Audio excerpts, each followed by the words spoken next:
Please welcome the Annual Meeting Oversight Committee Chair, Dr. Elizabeth Rebello.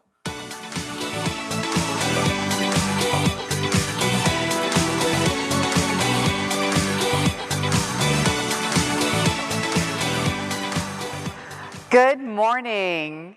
It is my pleasure to welcome you to the 2025 John W. Severinghaus Lecture.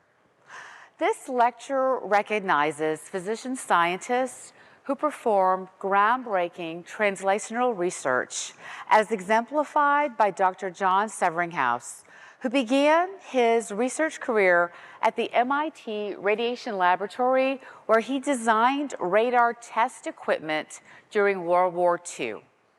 More than 60 years ago, in 1958, Dr. Severinghaus developed the first joint electrodes for blood oxygen and carbon dioxide determinations while he was the chief of anesthesia research at the NIH. This scientific and technical feat was truly a translational event and is now a fundamental part of modern patient care. This year's Severinghaus lecturer is Dr. Joyce Warr. Dr. Warr is Professor Emeritus with the University of Minnesota Department of Anesthesiology.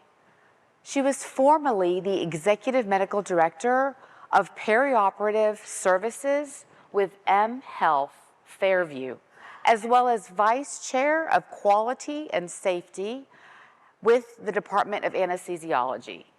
Clinically, she is interested in quality improvement projects and initiatives that improve patient safety and recovery.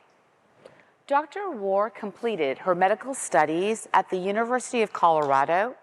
She completed 2 years of residency at the University of Michigan in surgery and switched to anesthesiology. After 2 years in private practice in San Francisco, she moved to the University of Michigan. During her 20 years there, she co-founded the cardiac anesthesia team, developed the 2-week ICU rotation for anesthesia residents in the cardiovascular intensive care unit. She initiated the University of Michigan Cardiac Research Group, which became part of the multi-center study of perioperative ischemia and the International Study of Perioperative Ischemia Research Consortium under Dennis Magano. For today's Severinghaus lecture, Dr. Warr will present It's Not Your Fault, the cognitive basis of error. Dr. Warr quotes Daniel Kahneman, the author of Thinking Fast and Slow, to introduce her lecture. Our minds are continually full of perceptions, impressions, decisions made, and actions taken, but this mental work often goes on in silence. Her lecture proposes that by using silent shortcuts and pattern matching, the subconscious mind continually presents an analysis of current situation and actions to be taken in the blink of an eye. These heuristics are easily accessible, effortless, and quickly applied. Most of the time, they are correct and enormously useful, but sometimes they're quite wrong and can lead to devastating errors.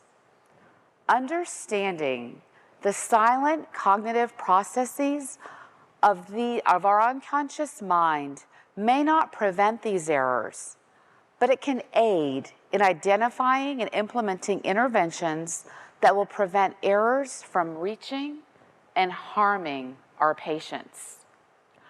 I cannot think of many physicians who better exemplify the role of a physician scientist in the tradition of Dr. Severinghaus, other than today's speaker.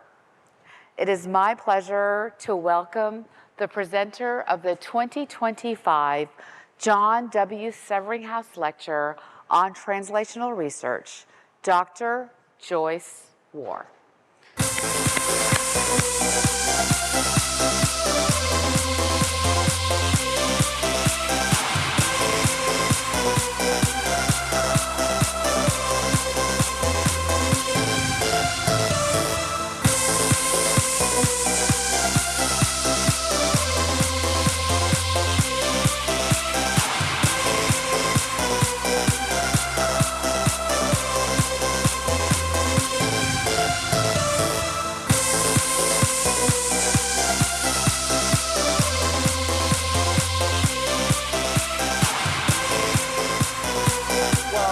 Dr. Rebello, thank you so much for that lovely introduction and also for this incredible, amazing invitation, both to talk about a subject that I'm really passionate about and also to honor this incredible human being John, for whom this lecture is named. But before I get to either of those, I really have to give you a disclaimer about my slide. As Dr. Rebello says, we're certainly today going to talk about how our subconscious generates errors that we cannot predict, we cannot prevent, and very often we don't even perceive them. And if it's that much out of our control, how can we possibly be blamed when an error arises? But then I'm also going to talk about those barriers and interventions that we have that experts tell us can prevent our errors from reaching and harming a patient. And if we are not utilizing those interventions, then it is our fault. And this then brings us to critical definitions. An error is an unintentional failure to complete an action as planned. A violation is an intentional decision to not utilize those things experts tell us can prevent harm to patients. But I am going to take a few minutes to explore and introduce you a little bit more to John Severinghaus. He was born in Madison, Wisconsin in 1922, where his father was an endocrinologist at the University Hospital. So John grew up in a medical family, but he chose to major in physics when he went to college. And I think his prodigious intellect must already have been on display because when he graduated, he was asked to join a covert group of physicists and scientists, engineers and physicists, working to develop radar systems for the war. They were so successful at this that one historian wrote, "Hiroshima ended the war, but radar won the war." But Hiroshima did happen, and John was appalled, horrified that members of his own profession designed and built a weapon that could kill hundreds of thousands of people in the blink of an eye. He left physics and went to medical school. Now, in medical school, and I'm sure all of you were doing the same thing in medical school, he was building electrophrenic respirators for anesthesia departments. So when he finished medical school, he then started with Dr. Drips at Penn. During his first year of anesthesia, he devised, working with Dr. Comro, a respiratory physiologist, devised a way to measure the uptake of nitrous. And I think that was his third publication of his 470. So at the end of his first year, and again, we all received these invitations, right? He was named as Director of Anesthesia Research at the NIH. So he then completed his anesthesia training, sort of commuting, taking leaves of absence back and forth with the NIH.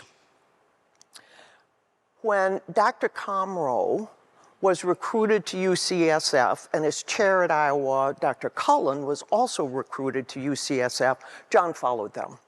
And then he and Dr. Comro really helped build the Cardiovascular Research Institute at UCSF.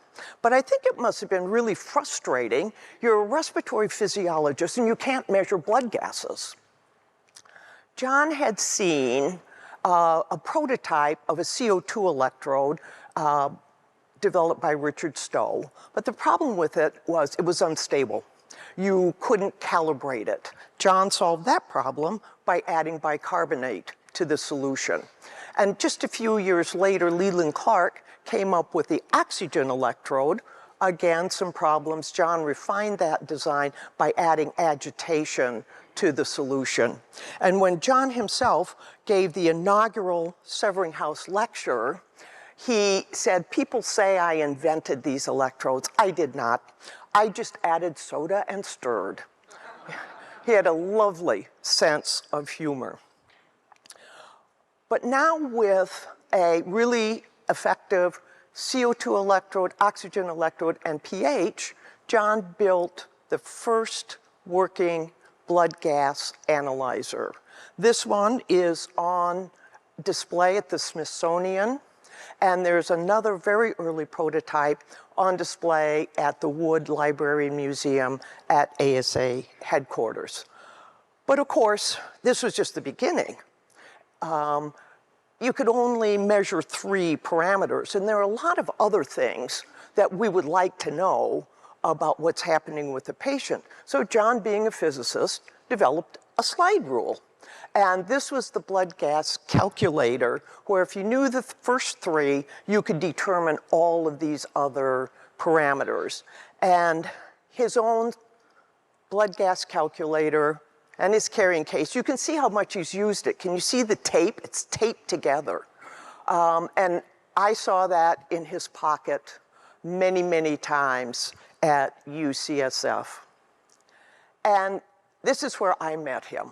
As Dr. Ribello said, I had done 2 years of surgery, a year of anesthesia at the University of Michigan, and my very talented and intelligent husband, Dennis, was accepted into a cardiology fellowship at UCSF. I called the anesthesia department there, not hoping for anything, but wonder of wonders, they were looking for another CA2. And so there I am, the Sunday before I'm to begin doing cases in the operating room. Onboarding wasn't then what it is now. I was poking around in the operating rooms, vernitrols, copper kettles, I've got that. And then I was in the anesthesia workroom. And up walks this tall, elegant gentleman who said, "You must be Joyce Ward." And I said, "Yes, I am." And he said, "I'm John Severinghaus, and I've been assigned to be your minder for this first week." And I'm sure I stammered something socially appropriate. Inside I'm going, oh my God, no, no, no, no, no. I am going to look so stupid. But that was the first and only time I was intimidated by John Severinghaus. I was always in awe of him, but John didn't do intimidation. He was warm, engaging, welcoming, always simply intent on teaching all of us as much respiratory physiology as we could possibly absorb so that we could better care for our patients. I don't have time to go into all the incredible contributions John Severinghaus made throughout his career. High altitude physiology is another huge one of them. But I'm hoping that this introduction gives you a better idea of this remarkable human being. He was obviously an incredible scientist, researcher, but he was a compassionate physician, a lovely teacher, and he was a humanitarian. And I think John, as you can see from this quotation, knew always the importance of the work-life balance. And he modeled that for all of us. So I'm delighted that this lecture is here to honor him, but I think now I do have to give a lecture. So I have built this talk around the construct put forward in Daniel Kahneman's book, Thinking Fast and Slow. That book is certainly a culmination, a summary of his entire career, but it really focused a great deal on the first 20 years of his work that he did with Amos Tversky. It was groundbreaking research, but Daniel Kahneman writes in the book, we just sat around and asked each other questions like, how is it that people make decisions? And why, when they have all this good information, do they still make bad choices? So I think all of us know that we operate in two planes. We are unconscious, fast, automatic, effortless, fun. System one, subconscious, lets us drive a car at 70 miles an hour down a busy freeway while our slow, deductive, conscious mind is working out how to care for that really fragile mitral valve patient tomorrow. The two work quite independently, but never in isolation. So when system one says, traffic jam, system two stops thinking about the patient and starts thinking, what route can I use to get to work on time?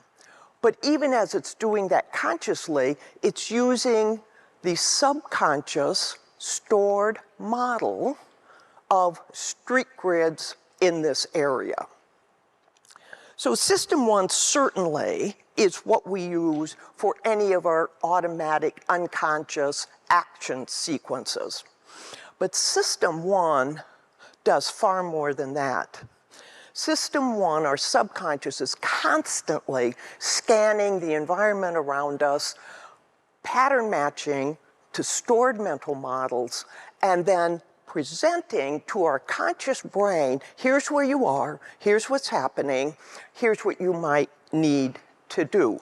System one can do this because, as we know, from birth or even in utero, we are ferociously accumulating sights, sounds, smells, what does a doggy say? And storing this so that by the time we're just 3 or 4, we've already amassed an incredible matrix of associative memories that system one then will use throughout life and add to and change to, again, present to our consciousness what's really around us. But system one's very ability is also its vulnerability. System one is not built for precision. It's built for speed. And so when it goes looking for a pattern that matches what it's seeing out here, it grabs the first mental model that comes to mind, the most accessible one, and uses that. But when the two don't quite line up, system one does not change its mental model. It does not say, well, here's where I think you are, but these things don't agree. System one changes the perception of reality that it presents to your consciousness. And I know that can be really hard to wrap your head around. We think we're seeing what is really there. We are seeing what system one is telling us is there. Here's a study done many years ago. Test subjects were shown a brief glimpse of a schematic of a bedroom.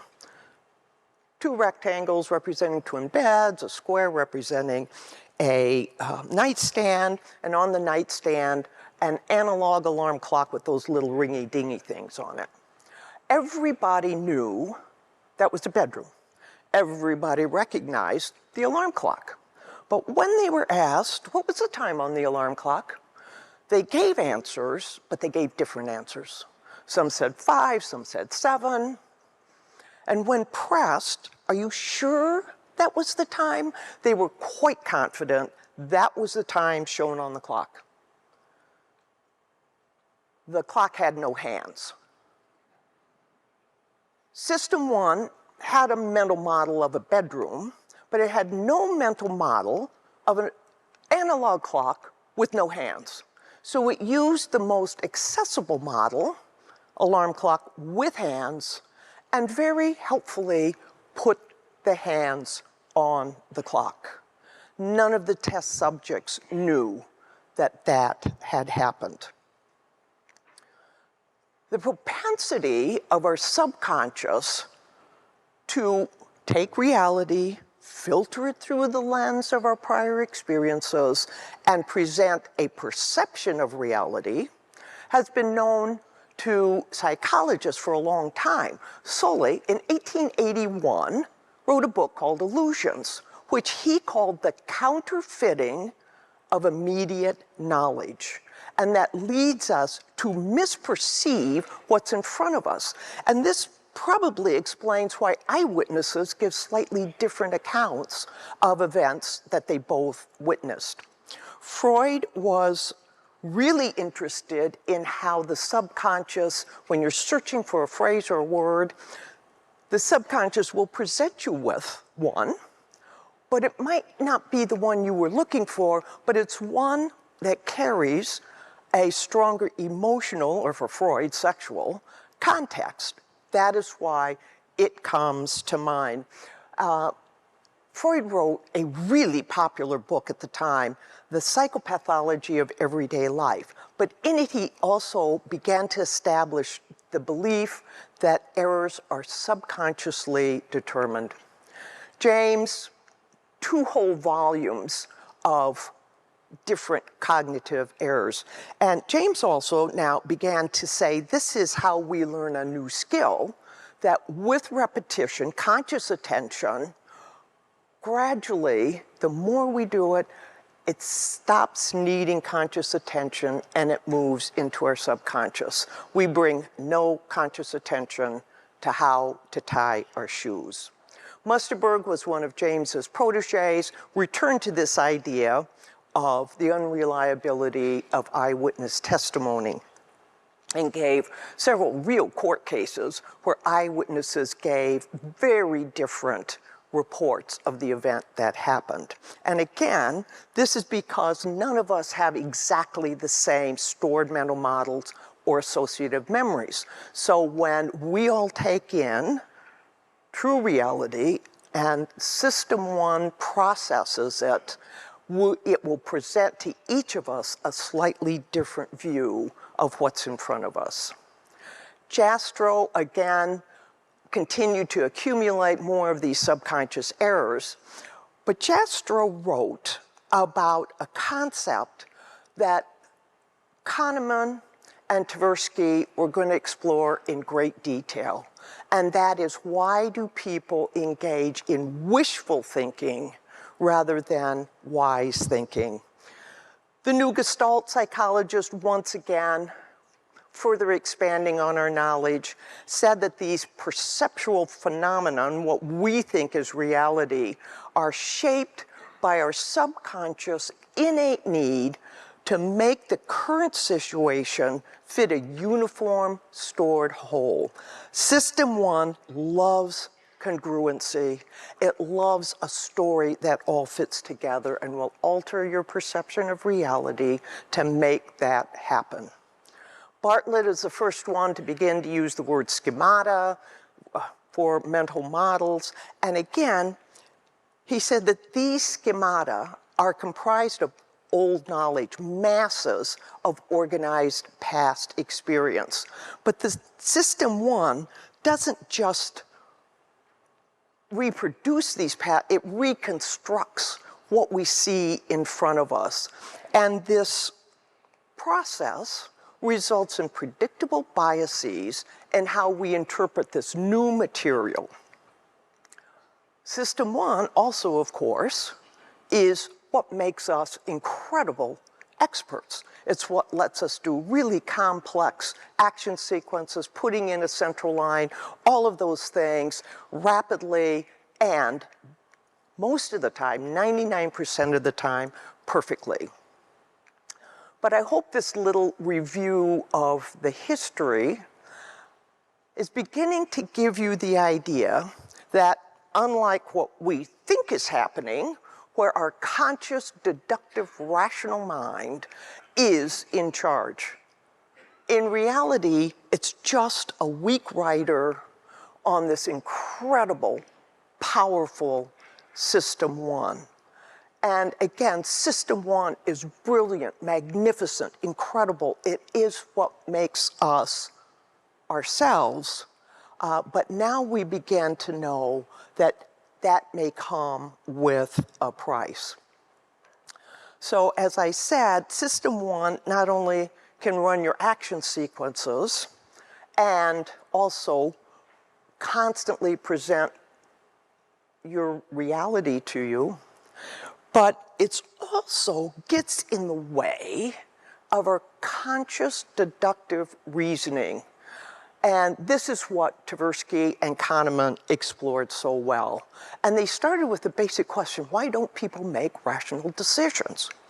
And this was their first paper, and you could see these studies feel sometimes like they're just little things, just like such a simple question, but it's really definite scientific evidence of how our System 1 and System 2 work. And in this paper, they talk about the fact that people rely on a number of principles to reduce the complexity of problems we are facing. And that these heuristics, these shortcuts, this reduction in complexity can be really helpful, but it also can lead to severe and systematic errors. Here's one of their little studies. A bat and a ball together costs $1.10. The bat costs $1 more than the ball. What does the ball cost? And I'm sure the answer that popped into your head was 10 cents. Now your System 2 comes in and says, hold on, hold on. If it's $1 more, then the bat has to be $1.10. And the ball's 10, so it has to be $1.20 together. But that answer came so fast that System 2 didn't even have a chance to stop it.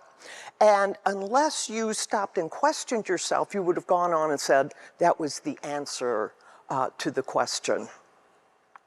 This concept that our System 2, our rational, conscious brain is bounded, has limits to what it can do, is actually what won Kahneman the Nobel Prize in economics.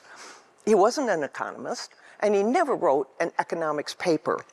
But prior to this theory of bounded rationality, economists had always built their models on the premise that people make rational decisions.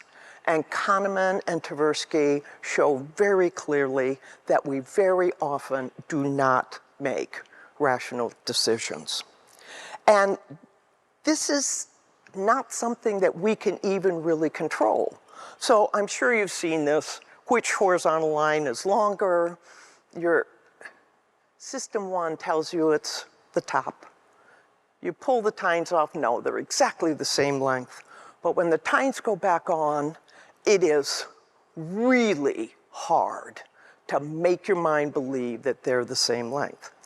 This one's even more powerful. That figure on the right looked much, much larger, but I made this. I just cut and pasted 3 instances of the same figure. Yes, they're the same size, but even when that figure on the right gets moved out and up, it begins to look larger. They're still the same length. And then when we add in the lines to denote distance, the figure on the right grows and grows. And even when we know it's the same size, we really cannot see it. But this is not just an optical illusion. This is System 1 thinking, well, the figures are the same size, but this one's way out there, so it should be little, but it's the same size. So in reality, that guy must be pretty big, and it's just the same size. So this is how System 1 alters our perception of reality. Over the past decade, we've had a dozen or more case reports where an anesthesia provider doing a spinal for an ortho or a C-section inadvertently administers tranexamic acid intrathecally, often with devastating consequences. When people who are caught in one of these disastrous syringe or vial swaps are asked, they say, but I did read the label. I'm sure I read the label, and I'm here to say I believe them. I think they absolutely looked at the ampule, read it, they had no stored mental model for, during a spinal, picking up TXA and injecting it into the CSF. And so, like adding hands to the clock, System 1 helpfully changed the story that that ampule is actually bupivacaine, because that's what we use for every spinal. And when they look this much alike, I think you can see how easy it would be for System 1 to make that change. So Kahneman clearly in the book goes through many other examples of how the subconscious can create errors. We don't have nearly enough time for it today. The availability heuristic we've already talked about. System 1 is built for speed, not precision. It will grab the first mental model that fits pretty well. System 1 autocorrects when the two don't match. But System 1 also ignores what it deems to be not relevant. So many of you have probably seen the video of two teams of college students. Some are in white t-shirts, some are in black t-shirts, and each team has a basketball and they're passing white to white, black to black. And the announcer says, count the number of passes the white team makes. And it's a bit difficult because they keep moving around, white and black, back and forth, and so you're really focused on it. The video ends and the announcer says, the correct answer, the correct number of passes was 15. But did you see the gorilla? And you rewind the tape, and sure enough, at about pass 8, off from the right, here comes another college student dressed in a gorilla suit. He walks right into the group of people passing the ball back and forth, waves at the camera, and exits to the left. He was not dressed in white, and he did not have a basketball.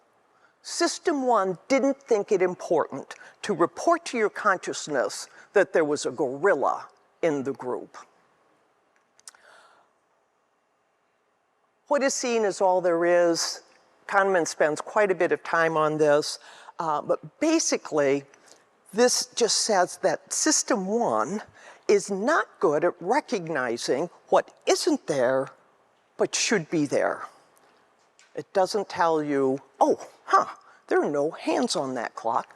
It just alters your perception of reality. It doesn't allow for questions about information that should be there and isn't. And perhaps most difficult of all, System 1 is not prone to doubt. And it will spontaneously, when it constructs reality to match your mental model, it does so with great confidence. You are sure that that is the correct answer. This is a slightly different part of their work, but one that's really relevant, I think, to us as physicians. Familiar objects carry greater value. So he did this at University of Michigan and MSU. Both campuses have student-run daily newspapers. And over the space of 6 weeks, down at the bottom of each newspaper, there was a white box with a single word in it. The words were Turkish because they thought people wouldn't recognize the Turkish words. Some of those words occurred again and again and again. Other words occurred less frequently, and some showed up only once. At the end of the 6 weeks, surveys set out, did you see these words? If the students said yes, then they were presented with a list of all the words that had been shown and were asked to say, does this word mean something good or bad? The more often the word had appeared, the more likely the student was to say, that word means something good. Words that appeared only a few times were viewed as representing something bad. And I think this explains a great deal about why we struggle so much to implement new guidelines. Our subconscious sees familiarity as safe, good, of value. Unfamiliarity generates in your subconscious, without you being aware of it, it generates discomfort and a sense of danger. So here we are 26 years after the ASA guidelines first said it's safe to give patients clear liquids 2 hours before surgery, and we are still making patients NPO after midnight. Again, this does not mean that people are bad or that they're obnoxious or that they don't want to do the right thing. This is a subconscious bias that is coming in to our everyday life. And what are we to do about this? We certainly do not want to hobble System 1. It is miraculous. Case from my own past, we had just finished a urgent cabbage in a patient who had had a STEMI 3 days prior. Dressings are on. The cardiac surgeon's gone next door to start the next case. I go around to handle the pleurovac and watch in horror as the entire pleurovac filled with blood over a 2-second period. System 1, Rocky, don't break down your pump. We're going back on bypass. Gina, get your table up here. Debbie, call the blood bank. Get as much blood as we can on this patient. I go next door. Mike, you've got to come right now. He's exsanguinated. We have to get on bypass or he's dead. God bless Mike Deeb. He looked at me and came. By the time he got back in the room, Debbie had clean gown and gloves for him. Boom, in. Gina had her table up. Rocky had the pump up. Blood was in the pump. We were back on bypass within about 5 minutes. And that patient walked out of the hospital 10 days later, neurologically intact. System 1 is what allows us to do these miraculous, incredible things. Allows us, as James Reason puts it, to perform heroic rescues. But we still need ways to prevent our errors from reaching and harming patients. And I have Elliot Grieg to thank both for the slide and even for this concept that we've done it really, really well on the right side of our cockpit. Our anesthesia workstation is a marvel of forcing functions, pin indexing, anti-hypoxia valves, piston-driven ventilation, computerized. We don't turn the dials anymore. We type in what we want the fresh gas flow to be. So we've done it really well in one way. The left side of our cockpit looks exactly like it did when I was a resident in 1981. And when bad things happen on that left side of our cockpit, the response is, try harder. Read the label. How often has a pharmacist said, you just have to read the label, but I've just shown you how you sometimes cannot read the label. And I'm here to tell you today, you also cannot try harder. And we need, when they say try harder, it's impossible. We certainly can't get our subconscious to try harder. It is what it is. We do not control it. It's brilliant, but it is what it is. And if System 2 then is what's left, and yes, we can try harder perhaps with our System 2, but it requires effort. Remember the slide that System 2 is effortful, requires effort. We have limited reserves of effort, and there are there's lots of competition for this limited reserve.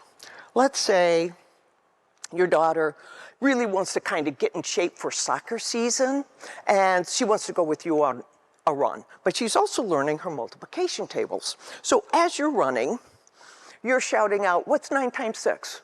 What's 3 times 4? what's 7 times 2? And she's snapping the answers back at you, and it's fun, it's automatic, it's joyful. And then you say, okay, kiddo, what's 13 times 27? Whoa, that does not feel like fun. You will get there. You'll use first principles, 10 times 27, but you probably will quit running. It is very difficult to solve complex mental problems while you're exerting physical effort. So there you are in the operating room. You're a little fatigued from a difficult call rotation, and all day long you've been disciplining yourself to not snap at that irascible surgeon. And we're doing physical activity. You cannot bring conscious system 2 effort to every one of the myriad system 1 action sequences that you run in a day. Unfortunately, the things that are totally ineffective, try harder, also is really cheap and easy to do. The things that are really effective, forcing functions, barriers, automation, cost more money and is more difficult to implement. But it does work. So this is, again, Elliot Greed's slide. His team did a great FMEA and said that there are 68 error nodes when you're in medication preparation through administration. Prefilled syringes takes out a host of potential errors. And yet when we ask, I'm sure you've had the experience, ask for prefilled syringes, we're told by our leadership, we don't have the money, we can't afford it. Of course they have the money. When we were asking for prefilled syringes, they just bought 2 surgical robots at a cost of $2 to $3 million each. A service agreement on a single robot costs $150,000 a year. Sounds like a pharmacist's salary to me. We have the money, but we are choosing to spend it elsewhere. We asked for this. This is a simple solution to the tranexamic acid bupivacaine possible error. Just always supply tranexamic acid in a mini bag. It did take some talking. We do have them now. But there for a time, I was worried that the old adage, those who can't learn from history are sentenced to repeat it. And I thought we were going down the same path of the vinca alkaloids. So vincristin was discovered in the 1950s, and it proved to be remarkably good against lymphomas, leukemias, that sort of thing. So when a patient had CNS involvement, the common protocol was to bring the patient in, give them methotrexate intrathecally and vincristin intravenously. The first case of vincristin being given intrathecally was 1968. It is a death sentence. Alkaloids dissolve neural tissue. Within a few years, MD Anderson had said, guys, the solution to this is really simple. Only ever supply vincristin in a mini bag. 30 years, and WHO supported that, ISMP supported that. 30 years later, 45% of US hospitals were still supplying methotrexate and vincristin in very similar syringes, both with white labels. And they were simply telling their poor practitioners, just read the label. And I think perhaps they get away with this because we actually are we are complicit in it. We think, I would never have made that error. I would not have done that. We all believe that we can avoid errors if we try harder. Kahneman again, Humans overestimate their skill level, and we overestimate our ability to not make errors. So let's do a little Peter Pronovost exercise. He used this in his Rovenstein lecture. I just want you to think, I'm above average, I'm below average, with these characteristics. I am smart, I am careful, I am less prone to error, I am tall. I know you just got that. It's easy to overestimate our abilities. System 1 is confident in its abilities. So the first thing we are going to have to do if we want to manage our subconscious errors is recognize how powerful System 1 is, and that we cannot control these errors that arise with System 2. That is a weak rider on a really powerful and again, magnificent, incredible system. But we need to recognize that we are all pretty average this way, and that we all are at pretty much equal risk to make these errors. And the difference when you make these errors, the difference between it being innocuous, giving more rocuronium when you meant to do reversal, common syringe swap, and disaster, undiluted dopamine instead of doxapram. The difference between those two is chance. It is pure luck. This error is exactly the same and involves the same processing. We don't need another study to tell us what to do. Bob Stolting, John Eichhorn, APSF had taught us this many years ago. We know what are the things our experts tell us are necessary to keep patients safe. What we need to do is exercise our very powerful voice. Anesthesiologists have a very powerful voice. Half of a hospital's revenue comes from what happens in the operating room, and there's nothing in the operating room that happens without us. We need to use our powerful voice and demand the barriers and interventions that can keep our patients safe from the inevitable subconscious errors that will arise. And again, if we are not doing this, that actually represents a violation. So thank you all so much for your time today. Thank you for your kind attention.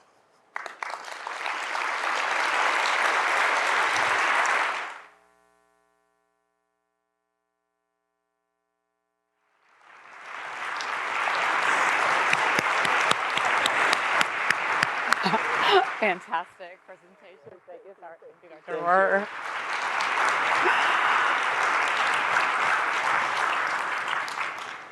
Thank you, Dr. War, for sharing your personal story working with Dr. John Severinghaus, and also helping us better understand System 1 and System 2 errors.